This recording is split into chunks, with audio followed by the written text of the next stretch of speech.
Hey guys, it's Jenna here. Welcome back to my channel.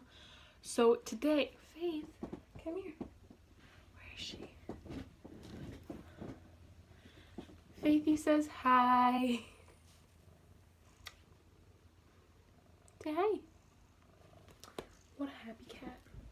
So today, I have a haul for you guys, which is something that I haven't done in so long. I haven't had a book haul in so long because I don't even really count Book Outlet unboxings. Like, yeah, those are hauls, but like I haven't gone to the bookstore and actually done a separate video haul in a while. So I went to Barnes & Noble and I did some damage. So I promise it's not as many as it looks like. But I also went to Target and there's not actually books in here, so I'm going to show you this first. So, I went to Target yesterday, and I ended up getting Stranger Things. I got the first season box set. Yes, I know it's on Netflix, and yes, I've already seen it, but I'm that type of person who is sentimental, and I have a projector that I like to watch my stuff on, so like, you can't very well I can't hook up my phone to it, so, box sets. And yeah, it was on sale. It was 50% off. So it was regularly 20 bucks. And I got it for 10. So I'm super pumped about this. I wanted to rewatch Stranger Things because season 3 got delayed. So I want to rewatch it. And then I also found the NYX Lips on sale. It was regularly like $8 and I got it for $4. So I was hitting all the 50% off deals yesterday. And so this is in the shade Kitten Heels. And this is one of the NYX Liquid Suedes. I wore this yesterday. It's in my thumbnail, but my phone died before I could actually film the video yesterday. So that's festive. Next, I spent one of my Barnes & Noble gift cards. I still have another one coming from Lindsay at some point. But I spent the one that my dad got me. So it was for $75. Plus I had a check that I cashed and used that money for. So all in all, I ended up getting 7 books. And I only spent $6, so that's winning. And I also made a friend and got an application from Barnes & Noble. So we're going to do the first bag, the biggest bag, because there's only one thing in here. So I went to the 50% off section, and I liked what I saw. So, yeah. I got the Red Queen boxed set in hardcover, and I am living for this because I have the first 2 in paperback, and I did some calculations and I'm like, okay, I might as well just splurge and buy this box set because if I bought them separately it would be like $80. I'm not about that life. And this was actually regularly $77, but it was 50% off, so I got all of these books for $38 and they're brand new. So yeah, there's Red Queen, Glass Sword, King's Cage, and Warstorm. So yeah, we're gonna crack this open and I'm gonna show you the books because I haven't even looked at them yet. I mean, I obviously know what they look like, guys, but like, they're so beautiful. I am living for this ombre thing we got going. Like, this is my whole aesthetic right here. I love this. I don't have any okay, that's a lie. I do have a box set, but they're like, the only box sets I have are small. They're like not complete series. So we have Red Queen by Victoria Aveyard, which is actually spine crack. Ready? Oh, that wasn't as satisfying as I wanted it to be. But it's a hard book to find in its original cover and hardcover for some reason. Okay, we need to refocus. Oh, these end pages, guys. What the heck? It's just gray underneath, but like, holy crap, these end papers. What is happening? These are beautiful. So there's Red Queen, Glass Sword, which is what I'm going to be. Oh,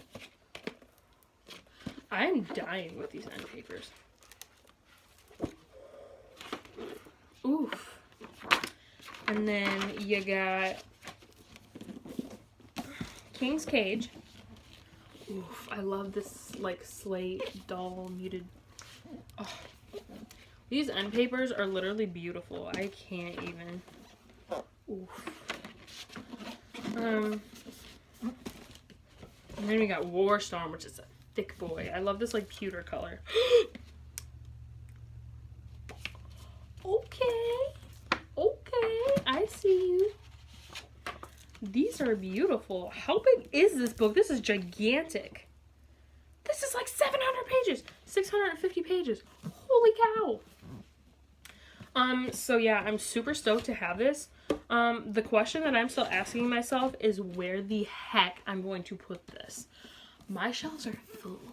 I stacked all the way up there, and this whole shelf, it's like halfway to the ceiling, stacked on top of my shelf. So, I'm struggling just a little bit. But, if you don't know what Red Queen is, essentially it's about a girl named Mare Barrow. Mare Barrow. I don't know how to say it. I think it's Barrow. But her world is divided by blood. So there's the red bloods and the silver bloods.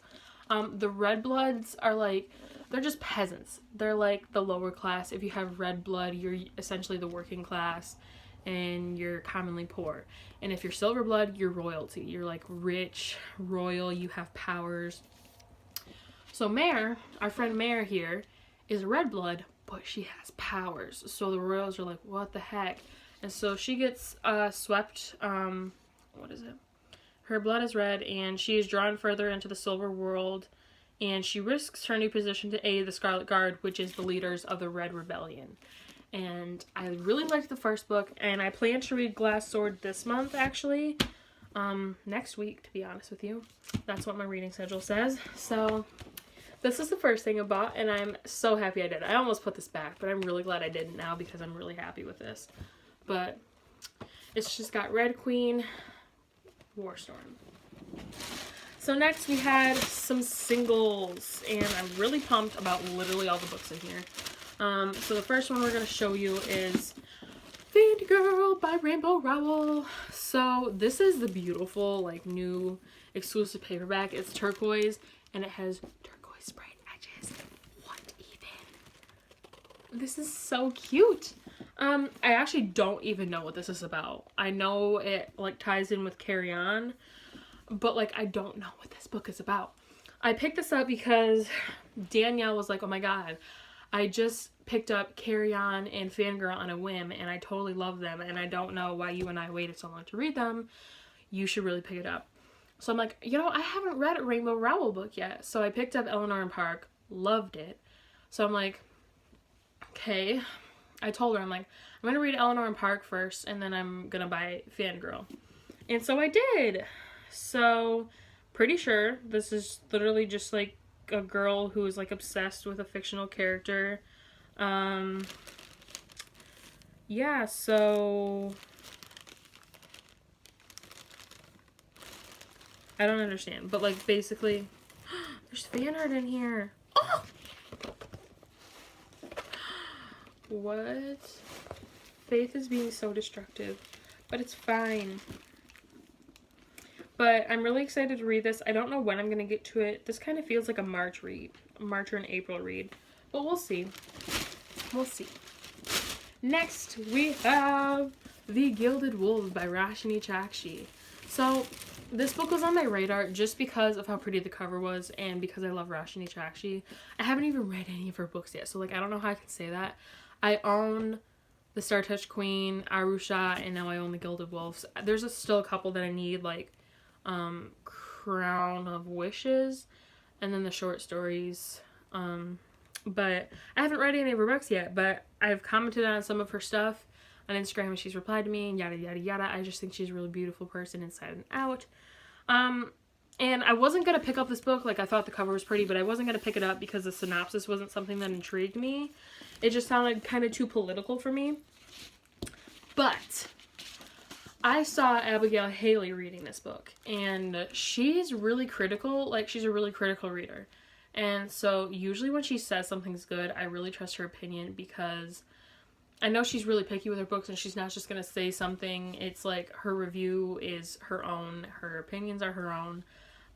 So I'm like, okay, she's saying this is good. I should just pick this up.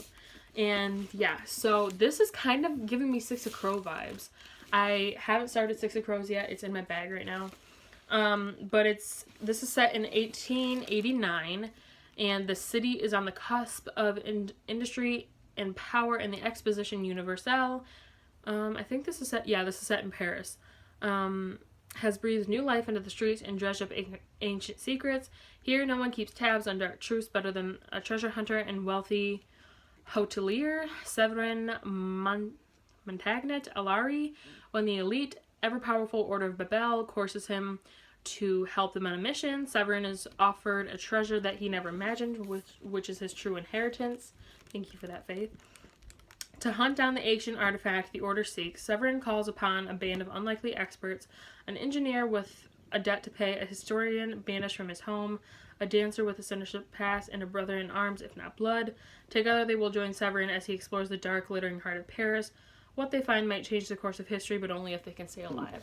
So this is kind of like a heist, but it's like a historical fiction, and it's like set in Paris. So Abigail Haley said she cried over this book, and I saw her reaction, and I'm like, I gotta pick this up. So the cover is beautiful. The underneath of it is pretty darn awesome too. So I'm like, you know what? I'm gonna pick it up. So I did. And the final book, I'm probably gonna get a little bit of flack for this because we'll see. I just couldn't help myself, and I picked up The Wicked King by Holly Black. So I know some of you guys are probably gonna be like, Jenna, what the heck are you talking about? You already ordered. You have Fae Crate ordered and on its way that has the book in it. And I'm like, yeah, but I mean, it got delayed, and I messaged the ladies at Fae Crate, and can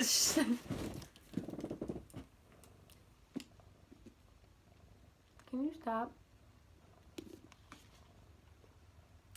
So I messaged the ladies at Fae Crate and asked them what edition book would be in the box, and they told me that the original would be in the box along with like a Fae Crate exclusive jacket. So I went ahead and picked up the Barnes & Noble exclusive edition because I have The Wicked King and the Barnes & Noble, or I mean The Cruel Prince in the Barnes & Noble exclusive edition, and I absolutely love them.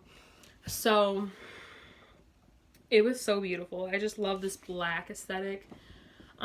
So this is the second book in the Cruel Prince series, long awaited. I really loved The Cruel Prince. It actually really surprised me. Like, the hype was there. It was so hyped up, and I'm like, okay, I guess my expectations were so low because like I had never read a Holly Black book, and I'm like, okay, well, it's so hyped, but I don't know what I'm gonna think of it. And then I read it, and I totally loved it. So I have the Fae Crate ordered. There's gonna be a little carton plushie and an exclusive teacup and some prints, probably a candle, and I don't know what else is going to be in there because they said that since our prints were printed backwards and the box was delayed, that there was going to be another non-paper item in there. So I'm kind of intrigued. Plus, there will be the book and the jackets and a signed plate. 2 signed plates. I think there's 2 for The Cruel Prince and The Wicked King, as well as the author's letters. So yeah, there's this. Let me just show you how beautiful this book is. Like, holy guacamole, these are beautiful. So I just had to pick it up. I'm so excited to read this. This will probably be on my February TBR, like easily on there.